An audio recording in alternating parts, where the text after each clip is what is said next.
संसद का विशेष सत्र 18 सितंबर से 22 सितंबर तक बुलाया गया है।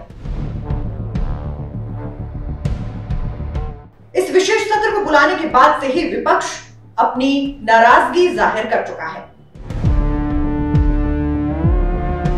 इस विशेष सत्र को लेकर कई अटकलें भी लगाई जा रही हैं कि विशेष सत्र को बुलाए जाने के पीछे का बड़ा कारण क्या हो सकता है। एक तरफ एक देश एक चुनाव को लेकर भी चर्चा की जा रही है, वहीं चुनावों में महिला आरक्षण को लेकर भी चर्चा है।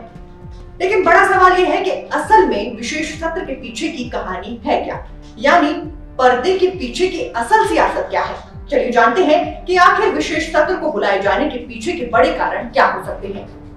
केंद्र सरकार ने 18 से 22 सितंबर के बीच संसद का विशेष सत्र बुलाया है। इसकी जानकारी देते हुए संसदीय कार्य मंत्री प्रहलाद जोशी ने सोशल मीडिया प्लेटफॉर्म पर लिखा, संसद का विशेष सत्र यानी 17वीं लोकसभा का 13वां सत्र और राज्यसभा का 261वां सत्र 18 से 22 सितंबर को बुलाया गया है। अब तक इस बारे में कोई आधिकारिक जानकारी नहीं दी गई है कि इस विशेष सत्र का एजेंडा क्या होने वाला है। हालांकि केंद्र सरकार ने देश के पूर्व राष्ट्रपति रामनाथ कोविंद की अध्यक्षता में वन नेशन वन इलेक्शन की संभावनाओं को तलाशने के लिए एक समिति बनाई है। ऐसे में एक तरफ जहां कयास लगाया जा रहा है कि इस विशेष सत्र में एक देश एक चुनाव बिल को पेश किया जा सकता है, तो वहीं दूसरी तरफ विपक्ष ने सवाल खड़े किए हैं कि ऐसी कौन सी इमरजेंसी आ गई कि केंद्र शीतकालीन सत्र का भी इंतजार नहीं कर पा रही है। विपक्ष के सवाल के बीच इस स्टोरी में आपको बताते हैं कि आखिर ये विशेष सत्र क्या है, क्यों बुलाया जाता है और कैसे काम करता है। संविधान के अनुच्छेद 85 के अनुसार केंद्र सरकार के पास संसद को बुलाने की शक्ति होती है। सत्र को बुलाने का फैसला संसदीय मामलों की कैबिनेट समिति लेती है, जिसके बाद इस सत्र को बुलाने के लिए राष्ट्रपति को औपचारिक रूप से मंजूरी देनी होती है। वैसे तो भारत में कोई निश्चित संसदीय कैलेंडर नहीं है, लेकिन परंपरागत संसद के 3 सत्र आयोजित होते हैं, जिसमें बजट सत्र जो फरवरी से मार्च में होता है, मॉनसून सत्र जो जुलाई से अगस्त में होता है, शीतकालीन सत्र जो नवंबर और दिसंबर में होता है। इन तीनों सत्र को कम से कम 6 महीनों के बाद बुलाया जाता है, लेकिन इन 3 सामान्य सत्रों के अलावा केंद्र को जरूरत पड़ती है तो वो संसद का विशेष सत्र भी बुला सकते हैं। संविधान के अनुच्छेद 85(1) में राष्ट्रपति को ऐसी परिस्थिति में संसद के प्रत्येक सदन का सत्र बुलाने का अधिकार है।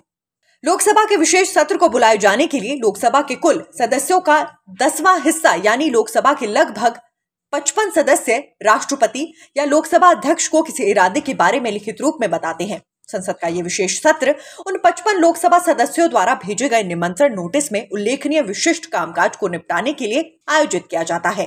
खास बात यह है कि सत्र में कोई अन्य काम पर विचार नहीं किया जाता। अगर बात की जाए कि अब तक कब कब विशेष सत्र बुलाया गया है, तो जून 2017 में ये पहली बार नहीं है जब भारत में नरेंद्र मोदी सरकार के कार्यकाल के दौरान विशेष सत्र बुलाया गया हो। मोदी सरकार ने सत्र से पहले भी एक बार विशेष सत्र बुलाया था। दरअसल मोदी सरकार ने 30 जून 2017 को वस्तु एवं सेवा कर यानी जीएसटी लागू करने के लिए संसद के सेंट्रल हॉल में पहली बार संसद का विशेष सत्र बुलाया था। एक नामी अखबार में छपी खबर के अनुसार साल 2015 से पहले 26 नवंबर 2015 को विशेष सत्र बुलाया गया था। उस दिन सरकार ने BR अम्बेडकर को श्रद्धांजलि देने के लिए इस सत्र को बुलाया था। साल 2015 में भारत अम्बेडकर की 125वीं जयंती मना रहा था। इसी साल से 26 नवंबर को संविधान दिवस घोषित किया गया था। साल 2015 से पहले 2002 में भी विशेष सत्र बुलाया गया था। उस वक्त में रही एनडीए सरकार ने 26 मार्च को दोनों सदनों की संयुक्त बैठक में आतंकवाद निरोधक विधेयक पारित कर दिया था, क्योंकि सत्तारूढ़ गठबंधन के पास राज्यसभा में इसे पारित करने के लिए बहुमत नहीं था। भारत छोड़ो आंदोलन की 50वीं सालगिरह पर 9 अगस्त 1992 को आधी रात को भी संसद का विशेष सत्र बुलाया गया था। बड़ा सवाल यह है कि अब अचानक क्यों बुलाया गया है विशेष सत्र। संसदीय कार्य मंत्री प्रहलाद जोशी ने विशेष सत्र बुलाए जाने की जानकारी देते हुए कहा है कि संसद के इस विशेष सत्र में 5 बैठकें होंगी। हालांकि केंद्र सरकार ने अब तक विशेष सत्र में किस एजेंडे पर बात की जाएगी इस पर चुप्पी रखी है। एक अखबार में दिए गई जानकारी से सूत्रों के हवाले से ये कहा गया है कि ये विशेष सत्र G20 शिखर सम्मेलन और आजादी के 75 साल से जुड़े जश्न को लेकर हो सकता है। इस अखबार में छपी रिपोर्ट में भी ये कहा गया है कि ये सत्र संसद की नई इमारत में भी आयोजित किया जा सकता है। ये वही इमारत है जिसका उद्घाटन इसी साल मई महीने में हुआ है। विशेष सत्र को लेकर माना तो यह भी जा रहा है कि सरकार शायद महिला आरक्षण बिल जैसे लंबे समय से टलते जा रहे किसी मुद्दे पर विधेयक ला सकती है। एक अखबार में यह भी रिपोर्ट छपी है कि सूत्रों के हवाले से यह कहा जा सकता है कि सरकार इस विशेष सत्र में वन नेशन वन इलेक्शन या महिला आरक्षण जैसा कोई बड़ा बिल ला सकती है। चर्चा तो यह भी है कि इस विशेष सत्र में मणिपुर को लेकर कोई बड़ा फैसला किया जा सकता है। कहा जा रहा है कि भले ही राज्यों में फिलहाल हिंसा की खबरें नहीं आ रही हों, लेकिन अंदरूनी हालात अब भी ठीक नहीं है। कुकी और नगा जातियों का कहना है कि वो मेते शासन में अब नहीं रहना चाहते हैं। कुकी जनजाति ने केंद्र सरकार से अलग कुकीलैंड बनाने की मांग की है। कुकी समुदाय का कहना है कि स्थायी शांति तभी बहाल होगी जब कुकीलैंड बनाया जाएगा। समुदाय के लोगों का तर्क है कि मणिपुर की सत्ता में मेतई का दबदबा है, जिससे स्थिति और बिगड़ सकती है। ऐसा माना जा रहा है कि सरकार मणिपुर को लेकर विशेष सत्र में कोई बड़ा फैसला कर सकती है। सूत्रों के हवाले से यह भी बताया गया है कि संसद के सत्र में इसरो के वैज्ञानिकों के लिए धन्यवाद प्रस्ताव पास किया जाएगा। सूत्रों के मुताबिक सत्र के दौरान अगले 25 साल के रोड मैप पर भी चर्चा होने की संभावना है। साथ ही सरकार विशेष सत्र के दौरान भारत की G20 अध्यक्षता और G20 शिखर सम्मेलन पर चर्चा कर सकती है, जो 9 और 10 सितंबर को होने वाला है।